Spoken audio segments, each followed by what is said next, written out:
Ex-husband abandoned our kids during his 6-hour visit, leaving me to defend my new husband and myself against police accusations. I, 38F, have a 9-year-old son Max and 6-year-old daughter Olivia with my ex-husband Dan, 35M. Max has severe autism and requires a lot of care. I remarried 3 years ago and my husband, Luke, is incredible. My ex, Dan, 35 male, has them 6 hours every week. This was on Tuesday, and as I was away for a funeral, Dan took the day off work to be with them in the morning and evening. Ex and his girlfriend, Sophie, picked them up as planned at 11 a.m. My husband took this time play a round of golf with my brother. They finished the game at 4 p.m., and the golf is 30 minutes from our house. I got a call at 5 p.m. exactly from Sophie screaming at me about me abandoning my kids. I was confused, and eventually realized Luke wasn't home yet, so I told her where the spare key is so they could wait for Luke to come home inside. Unfortunately, Luke's car had gone kaboom on the motorway and he was in a complete coverage dead zone. He was able to call emergency services, but nothing else would connect. When the police arrived, the first thing he did was ask if someone could contact Dan to tell him what happened. Sophie was already on the phone to the police to report me and my husband for child abandonment. They said one of us should have been there and my ex doesn't feel safe inside our home, so they've left the kids inside our home and that the police needed to go and save our kids and arrest us. The police person speaking to them told them multiple times to turn around and that they were the ones who had abandoned them. This whole time I'm getting messages from Dan saying how this was unfair on him and Sophie and that I'm a terrible parent for leaving them with someone who doesn't give a shit about our kids. At this point I didn't actually know what was going on, all I knew is that Luke wasn't home but Dan had found the spare key. At no point did he tell me that they've left the kids alone. Luke got hold of me via the police and I arranged for a friend to go round there as soon as she could, but the police already had a unit there after the call with Sophie. After this, I've decided to try and get his 6 hours a week taken away. I've given him so much leeway over the years and this was my limit. Our son is dependent on an adult and our daughter is 6, and the only thing he would say to defend himself is well I kept up my side of the agreement by bringing them back after 6 hours.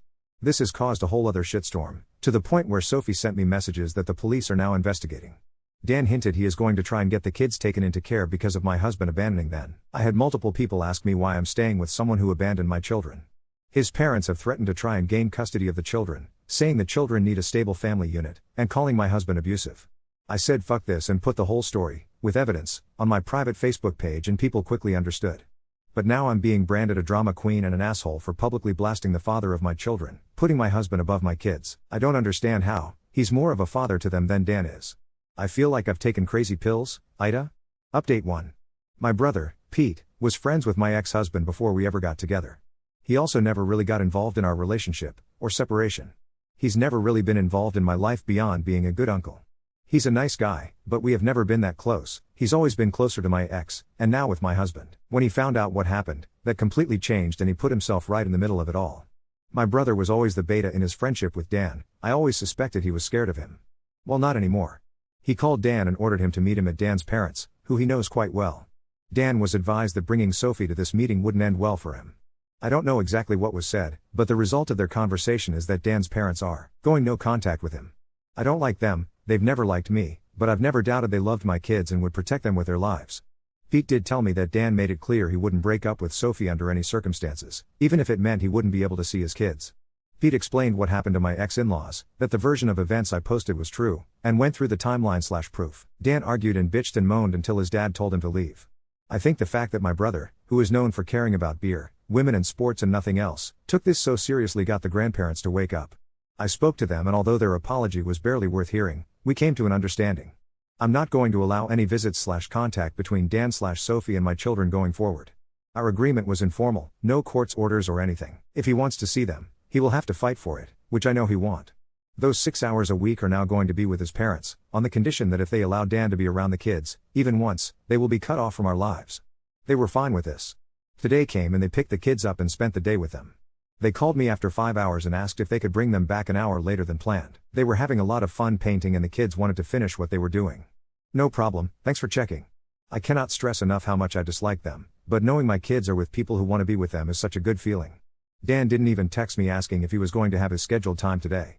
I spoke to a police officer yesterday about the messages sent to me by Sophie. I'm going to gloss over some details, for reasons, but they are moving forward with an investigation. There's a continued pattern of behavior, and it has been escalating. She's made some very specific threats and over the weekend sent me a message that contained information she would only know if she had followed me to where I was at the time. Luke has set up external cameras on our house, including making sure our cars are covered by cameras at all times. Our neighbors know what happened last week, so they're going to keep a lookout for her as well. I feel awful that I let this person be around my kids for almost a year. I let her be around them but didn't know her well enough to spot she was capable of behavior like this. I spoke to Olivia to ask what she thought of Sophie and she said she was grumpy and not fun, but nothing to indicate she hurt them or anything. This reaction to the whole situation is just unhinged. Luke has been a star through this. He's resisted the very strong urge to find Dan and beat him with a golf club, he's not worth replacing a driver, and made sure the kids know he loves spending time with them. Olivia calls him daddy anyway, but she knew she was abandoned last week and he's shown her that he's here for her. He's always loved Max and been amazing with him, but I know he's found it difficult to connect. He asked for advice and I told him just to try things he enjoys and see if Max engages. Well, Max spent 5 hours on Sunday with a golf putter in his hand hitting a ball to the pudding machine thing Luke has in the garage, and apparently he's a natural. Luke now has it outside as Max became automatic in the garage and needed a bigger green.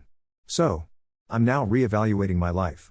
Living with one golf obsessive was barely manageable, 2 maybe more than I can endure. I'm currently typing this looking at Olivia's painting of a birthday cake.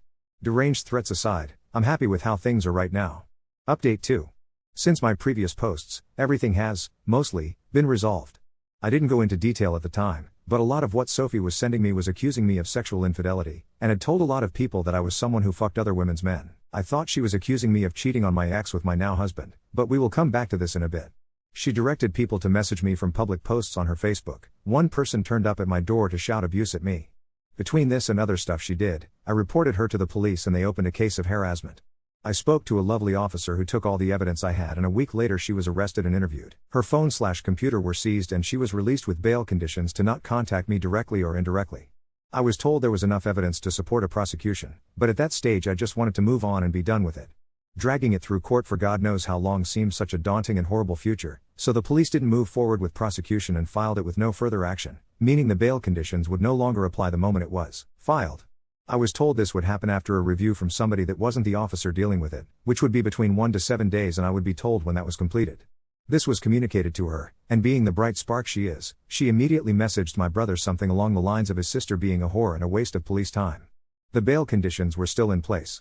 He reported this to the police, not knowing I wasn't going forward with the whole case. Turns out that where I live, breach of bail conditions is a crime against the government, not the person they were in place to protect. I have no knowledge of what's going on with that, but I am led to believe she is in a bit of legal trouble. After she was interviewed I was informed of what was said about all of this to the police, bringing everything full circle to the original incident that led to all this. Turns out Sophie and my ex were in a relationship for almost 2 years while we were still married, with it ending around the time my 6-year-old daughter was born, and then reconnected in the last year or so. I had no clue this happened. I'm actually weirdly impressed he hid it so well. Sophie was under the impression we split up a year into their relationship, and didn't know we had a son while they were together. When they reconnected, he told her we had 2 kids, which she wasn't happy about but forgave him. Thing is, my ex told her that my daughter is 8. She is 6. He was covering up lying to her all those years ago about separating from me. I guess this was easier than telling her that not only were we together for the 2nd year of their relationship, but we had a child in that time. I don't know what his long-term plan for this lie was. The day it all exploded, Olivia had corrected her about her age, and she realized that I had been having sex with her man while they were together all those years ago. My then husband. She thinks the moment he told her we had split up, she went from being the other woman to the legitimate partner. I'll go to my grave not understanding that logic. Anyway, she hit the roof and refused to be around his love child anymore, which led to the whole issue at my house in the first post. Luckily she didn't say any of this in front of Olivia. Dan is still with her. They can have each other. He's made it clear he has no interest in seeing either his legitimate child or his love child, which is fine. His parents have been incredible this entire time, helping with childcare to the point I have been able to pick up more hours at work. We've gotten along much better since they've accepted that maybe all the bad things they heard about me weren't true. Still some bad blood there, but it's a much improved relationship, which is great for the kids because they love spending time with them both. The absolute worst part of all of this is that Max, Luke, my brother Pete, my ex Phil and Pete's Bill are now in a weird golfing crew. Max still only putts when they reach the hole, but he enjoys watching the others play the full game. Golf isn't played in the winter, is it? This ends soon, right? I'm going to hear conversations about anything else by the end of November, surely? Update 3. This is an essay that no one asked for or will likely read. I don't care. I'm in a good place. I'm happy. I want to talk about it. Deal with it. Since my last post, child services were involved, an investigation was done. Legally, parental responsibility is solely mine. My ex didn't put up a fight. My solicitor and the child services people did a lot of the heavy lifting and carried me through it all. They're saints. I don't understand most of that stuff, but they held my hand throughout. Ever since everything exploded, my ex-in-laws have been amazing. If you'd have told me a year ago that I would cherish those 2 people, I'd have assumed you were on drugs. Or I was on drugs. Drugs would definitely be involved. They're called Joanne and William. Makes it easier to say nice things about them if they have names. I was given an opportunity at work to step into a more senior role, but it required a bigger time commitment than was possible given Max's needs and the kids going to 2 different schools. William owns a small business and had been planning on semi-retiring in 2026. He said he couldn't think of a better reason to bring that forward a few years than spending more time with his grandkids.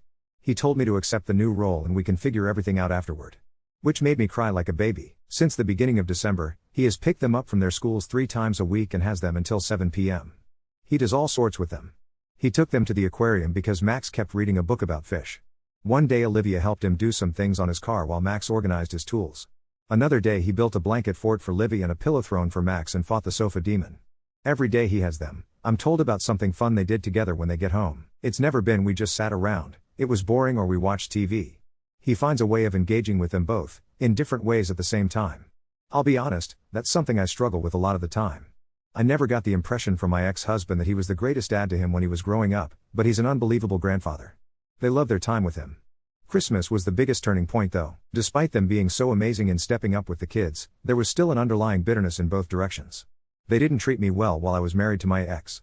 Nothing abusive, just generally rude and inconsiderate. Snippy and judgmental comments. They never made any effort to hide the fact that they didn't like me. I always assumed it was because of some drama at the beginning of mine and my ex's relationship that they couldn't get past. Christmas was me and my husband, the kids, William and Joanne, my brother, his fiancée and stepson and my current in-laws, Pauline and Mike. We were planning out Christmas Day logistics between houses, who would be eating where at what times, when Olivia said, "Can everyone come to our house? Daddy can cook for everyone." So that became the plan. While exchanging presents, the 4 in-laws gave me and Luke an envelope. It has 2 vouchers inside. The first one was for honeymoon, redeemable by mummy and daddy only. The second was grandparent adventure week, redeemable by grandchildren only. They are to be used at the same time. Me and Luke weren't able to take a honeymoon when we got married, so the 4 of them are sending us on one.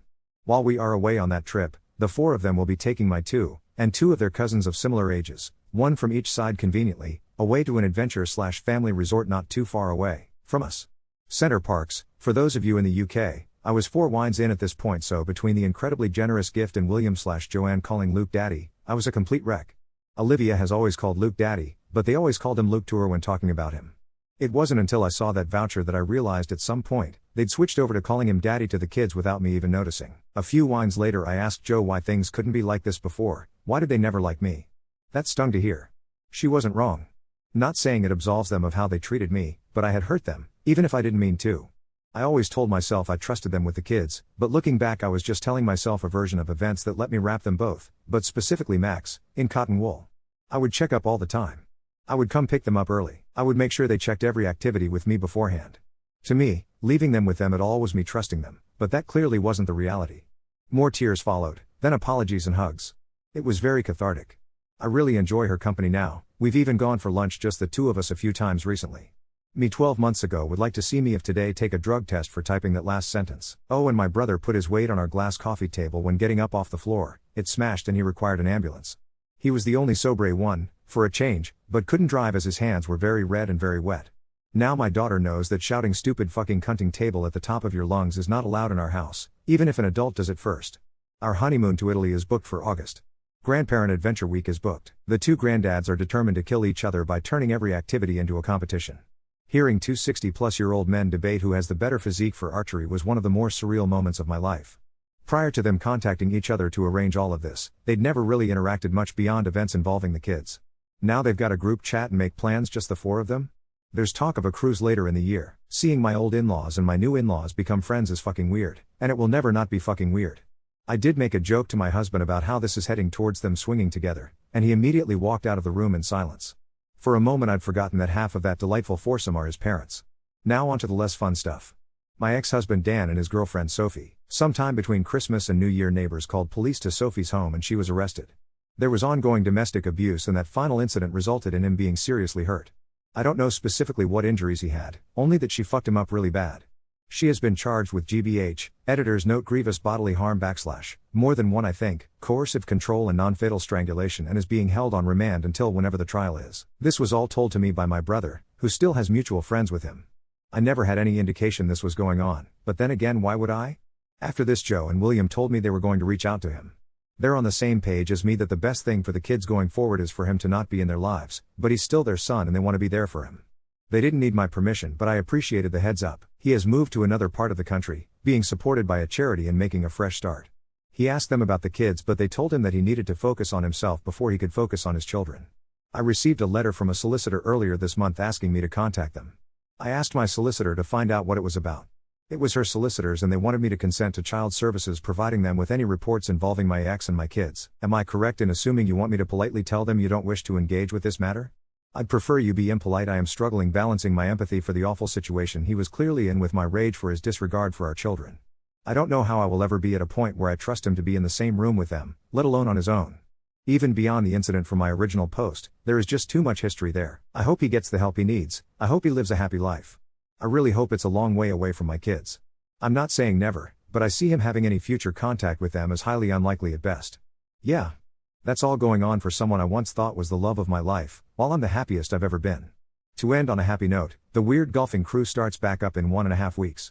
Golf is the worst, I hear you scream. It is never associated with happiness. What could possibly make anything related to golf a happy note to end on? When I was 13 I broke my arm riding my bike and couldn't compete in or train gymnastics for 5 months. My brother thought this was the funniest thing to ever happen to anybody in the world, ever. He asked me every Wednesday why I wasn't at gymnastics training, laughing to himself. My brother still can't play golf because of the injuries to his hands from Christmas Day. Karma's a bitch, Peter. Enjoy carrying my husband's clubs. Update 4. You thought you were free. But it's me again. Sorry / you're welcome. Ever since Luke's golf obsession infected our household, I now live surrounded by small plastic flags, stubby pencils, and those monster cans they apparently drink on every course. All the time, there's been a subtle shift in Max. At the start of March, William arrived for one of his regular grandkid sessions. Livy was painting fairy houses, oblivious to the world. Max was in the garden, staring down a golf ball with the focus of Rafael Nadal preparing a serve.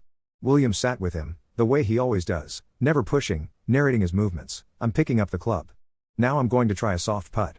I guess I'd stopped thinking in terms of big milestones for Max. Progress happens on its own schedule. But when I peeked out the window, Max said softly, "Granddad, your turn." Clear as day, William's head snapped up so fast I thought he'd give himself whiplash. It was small and huge, at once. William called us, and even Livy, into the garden, but Max clammed up while everyone was staring.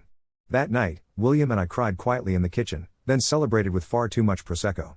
Now Max will say things, simple sentences, especially in golf-adjacent contexts. My ball. Daddy's turn.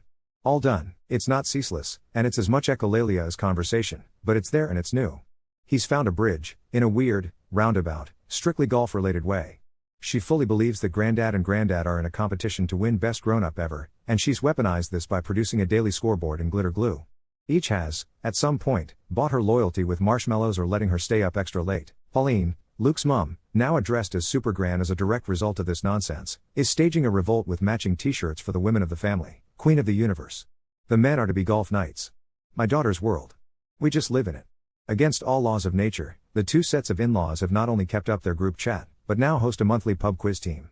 I have yet to forgive them for calling themselves the parental advisory and using a sepia-toned picture I look ghoulish in as their WhatsApp icon. Sometimes they babysit all the grandkids together while me, Luke, my brother Pete, and his fiancée disappear for an actual dinner out. Yes, my brother is finally off injured reserve. Despite this, Livy still chirps rude table-based swears when she thinks the grown-ups aren't listening. Italy was the dream, but when the granddads realized the grandparent adventure week overlapped with the British Open, a previously unthinkable truce formed, granddads would accept aunt duty from both sides, and take the whole lot to Center Parcs anyway, with a live stream pipe in for golf. The 4 adults may return feral, but the children are thrilled. Me and Luke, however, got even luckier, thanks to a freak work conference for his company and some points hacking by William. He apparently has a spreadsheet for air miles. Retirement hit him hard. We're flying to Lake Como for a week, the very villa where Daniel Craig got into fights as James Bond, apparently. I expect beautiful scenery. I also expect at least one accidental phone call from home regarding missing shoes, lost toothbrushes, or accidental glitter glue murals. He's still gone. Literally not a peep for 3 months, which is both a relief and unsteady ground. His parents say he's steady, in therapy, and largely investing in rebuilding his own sense of self-worth. William occasionally shares little updates. Dan's going hiking, Dan's volunteering at a local charity, Dan's dog sitting for old neighbors. It took a whole therapy session, and one overly honest chat with Joe, before I realized I actually want to know he's alright. But then, late April, a letter arrived. Handwritten, addressed to me, short and uncharacteristically clear. I don't have a place in their lives right now. I hope you can forgive me someday for who I was and wasn't. Please tell the kids I love them. If Max wants his old Lego sets, Joe can send them. I'm sorry. No request for contact. Nothing but an apology, and the sense that he knows his absence is, at least for now, the best thing. Inexplicably, this gave me a peculiar peace. Some wounds don't heal perfectly, but there's healing regardless. Sometimes the best parenting is knowing you're not the parent they need. The wheels of justice grind along. She's still awaiting trial and, to my knowledge, everyone she's ever interacted with is praying for the day she's required to stay 500 feet away from all humans, permanently. She's messaged no one I know, thanks to bail conditions, hopefully, reinforced by parliamentary decree and holy water. Would it shock you to learn I am content? There are still difficult days, juggling Max's needs, Livy's bright pink disasters, my fever dream work schedule. I'm exhausted in new and unusual ways, but after fighting through police calls, solicitors, emotional flashbacks, and the chaos of whose family Christmas lunch is worse, nothing seems insurmountable. Our house is bustling. There are shoes in the hallway, always the wrong size, or left in a puddle, a faint scent of Dettol and pasta sauce. There's sometimes shouting and sulking and spilled glue, and Max lining up golf balls in every corner. But there's laughter. Odd, blended, stitched together happiness. And at the center, a little girl with a glitter scoreboard, a boy finding words, and a man who has never once replaced golf with a driver in hand tantrum, no matter how dear the day.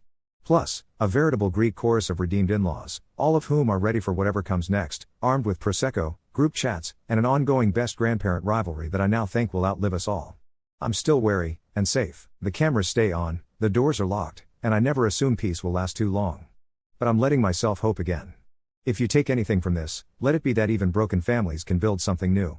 There's no such thing as too much love, but there is such a thing as too much golf. And I'm hearing for. In my sleep, if you want me, I'll be planning a trip to Italy, with a suitcase half filled with Livy's fairy houses, and a pudding mat, just in case.